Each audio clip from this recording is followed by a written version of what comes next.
when we look for a path for the 2022 Formula One season, it seems so open at the moment with the resurgence of Ferrari. It looks like they've got a strong engine at the moment, but said that in 2019 too, I suppose. And we don't really know where the technical development could go. It's such a long season, so much variation in between the tracks. I think we can restrict the predictions maybe to this weekend's race. But how do you see the current dynamic of the Formula One paddock playing out with such a regulation change and with such a great class of young drivers?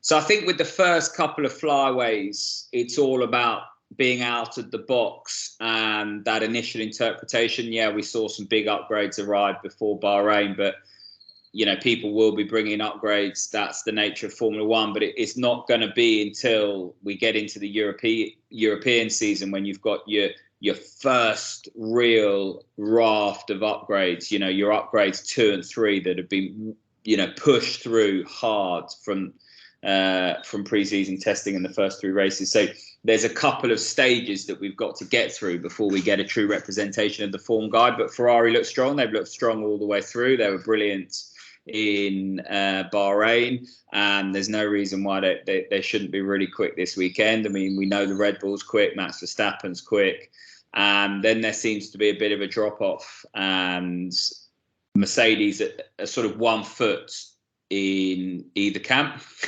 So if they don't quite get it right, they're going to be back. Absolutely, but if they get it right, they're going to be on the coattails of Ferrari and Red Bull. So they got a bit of work to do.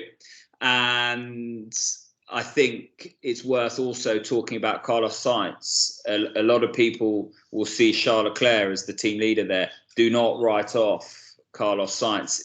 He is a driver who is growing and was very, very quick against Lando Norris, beat Charles Leclerc in the title fight last year, will be a thorn in the side. And on his day, he's very, very good.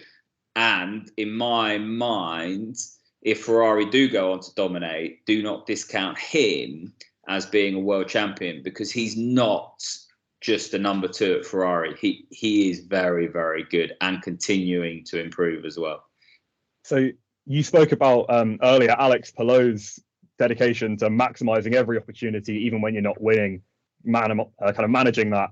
The expectation to be the first driver is probably on Charles at the moment. So maybe Carlos will be able to benefit from that and kind of adopt the lessons from Palou's style to build that championship challenge. It's so hard to really build a championship in Formula One with that many races and with the Ferrari strategists, but you might be able to kind of put it all together throughout the year with the equipment they've got at the moment. So Carlos Sainz, world champion confirmed. We can just kind of end the season now then, I suppose. I think he was 40-1 a couple of weeks ago as well, Carlos Sainz. Wow. Which are pretty big. That's what I mean about people just writing him off. I mean, Charles Leclerc is obviously just, he's a once in a generation talent. So for Carlos to be that close to him, is special. I think Charles has so much expectation on him, and driving at Ferrari comes with an unimaginable amount of pressure that, we've seen Alonso and Vettel